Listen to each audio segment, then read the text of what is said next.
एक छोटा सा गांव था। वहां पर एक आदमी पहाड़ पर पत्थर तोड़ने का काम करता था। उसको अपनी जिंदगी से कोई गिला शिकवा नहीं था। पूरा दिन वो काम करता, मेहनत करता। दिन के एंड में जो थोड़ा बहुत पैसा मिलता वो जा करके अपने परिवार के साथ में थोड़ा सा टाइम स्पेंड करता और चैन से सो जाता। तो एक दिन रोज की तरह वो अपना काम खत्म करके अपने घर की तरफ जा रहा था। तो रास्ते में चलते चलते उसके मन में ख्याल आया कि ये भी कोई जिंदगी है कि सुबह से शाम तक मैं पत्थर तोड़ने का काम करता हूँ और एंड में मेरे को थोड़े से पैसे मिलते हैं, जिसमें मुश्किल से मेरा और मेरे परिवार का गुजारा हो पाता है। काश कुछ ऐसा हो जाए कि कहीं से मुझे कोई ऐसी शक्ति मिल जाए कि जो भी मैं चाहता हूं वो सच हो जाए। वो अपने घर पर गया, उसने खाना खाया, लेकिन उसका ध्यान खाने की तरफ नहीं था। उसके दिमाग में यही ख्याल चल रहा था। उसके बाद में वो यही सोचते सोचते सो गया। फिर नींद आने के कुछ देर बाद उसको एक सपना आया। सपने में उसने देखा कि रोज की तरह वो अपना काम खत्म करके अपने घर लौट रहा था। रास्ते में उसने एक बहुत ही बड़ा घर देखा और उसके मन में आया कि काश ये घर मेरा होता और मैं इसका मालिक होता। और उसके ये सोचते ही वो उस घर का मालिक बन गया। उसको यकीन ही नहीं हो रहा था कि जो उसने सोचा वो बन चुका है। लेकिन उसकी खुशी ज्यादा देर नहीं टिक पाई, क्योंकि उसको एकदम से एक शोर सुनाई दिया। उसने अपने घर के बाहर देखा कि एक बहुत बड़ी रैली निकल रही है, जिसमें बीचों बीच एक पॉलिटिशियन है जो ऐसे ऐसे हाथ हिला रहा है। और वहां पर जितने भी लोग खड़े थे सब उसके नाम के नारे लगा रहे थे। उसके आगे हाथ जोड़ करके खड़े थे। सब उसको देखने के लिए तड़प रहे थे। तब उसको ये एहसास हुआ कि मैं कितना छोटा हूं उसके आगे। और फिर उसके अंदर से एक ख्याल उठा कि काश मैं ये पॉलिटिशियन होता और मेरे पास भी इतनी ही पावर होती जितनी कि इसके पास में है। बस उसका इतना सा सोचने की देर थी, वो पॉलिटिशियन बन गया।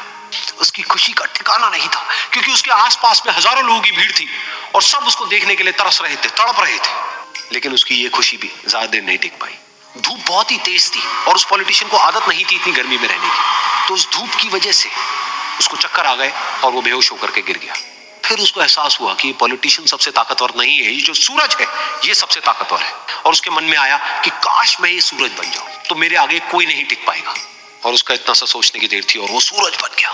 और वो खुशी से पागल हो गया, क्योंकि पूरी दुनिया को वो ही रोशन कर रहा था और पूरी दुनिया में ऐसा कोई नहीं था जो कि उसकी रोशनी को रोक सके। लेकिन उसकी ये खुशी भी ज्यादा देर टिक नहीं पाई, क्योंकि कुछ ही देर बाद आसमान में कुछ काले बादल आए जिन्होंने कि उस सूरज की रोशनी को रोक दिया। फिर उसको यह एहसास हुआ कि इस दुनिया में ऐसा भी कोई है जिसमें दम है उसकी रोशनी को रोकने का। और उसके मन में एक ख्याल उठा कि काश मैं वो बादल बन जाऊं। और वो बादल बन गया और आसमान में उड़ने लगा। उसको ऐसा लगा कि मैं आसमान में उड़ रहा हूं और अब मैं जहां चाहे वहां जा सकता हूं। लेकिन कुछ देर बाद वहां पर एक बहुत तेज हवा का झोंका आया जो कि उन बादलों को उड़ा करके ले गया। अब फिर उसे ये समझ आया कि ये जो बादल हैं वो सूरज की रोशनी को तो रोक सकते हैं, लेकिन हवा को नहीं रोक सकते। ये हवा उनको बहा करके ले जाती है। फिर उसके मन में आया कि काश मैं ये हवा बन जाऊं। और वो हवा बन गया। हवा बनने के बाद में उसको अपने अंदर एक अलग ही ऊर्जा का अनुभव हुआ। वो चाहे तो आराम से बहता और चाहे तो आंधी बन करके, तूफान बन करके, जिसको भी चाहे उड़ा करके ले जाता। उसको ये विश्वास होने ही लगा था कि इस दुनिया में सबसे ज्यादा शक्तिशाली मैं हूं। लेकिन तभी उसके सामने आया एक पहाड़। उसने अपनी पूरी ताकत लगा दी, लेकिन उस पहाड़ को वो इतना सा भी नहीं हिला पाया। तब उसको यह एहसास हुआ कि इस दुनिया में कोई है जो हवा से भी ज्यादा शक्तिशाली है, जिसमें दम है उस हवा को रोकने का। फिर उसके मन में आया कि काश मैं ये पहाड़ होता, और वो पहाड़ बन गया। लेकिन हर बार की तरह इस बार भी उसकी खुशी ज्यादा देर तक नहीं टिक पाई।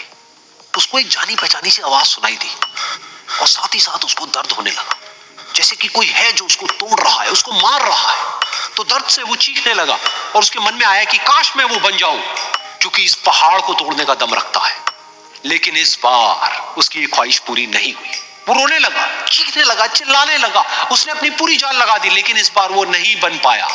उसका दर्द बढ़ता ही चला जा रहा था और दर्द की वजह से एकदम से उसकी नींद खुली और सामने शीशा था। उसने शीशे में देखा और उसको समझ आया कि सपने में मैं वो क्यों नहीं बन पा रहा था जो मैं बनना चाहता था, क्योंकि असलियत में मैं वो ही हूं।